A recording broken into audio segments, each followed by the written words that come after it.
What do you call this, love? Ocean! What ocean is it? I don't know. Pacific, is it? Can you be a bit more Pacific? I don't know what it is. A man whose career spans almost 4 decades of flying. I'd like to go in further, but there's too many people here and there might be crocs. There might be crocs, sharks, and all sorts of stuff. ABC Radio Tower.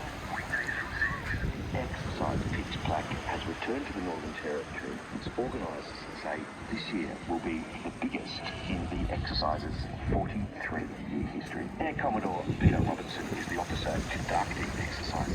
But what the technicians will see is an array of the high-end Western fighter aircraft that we have in the world. Now we're talking.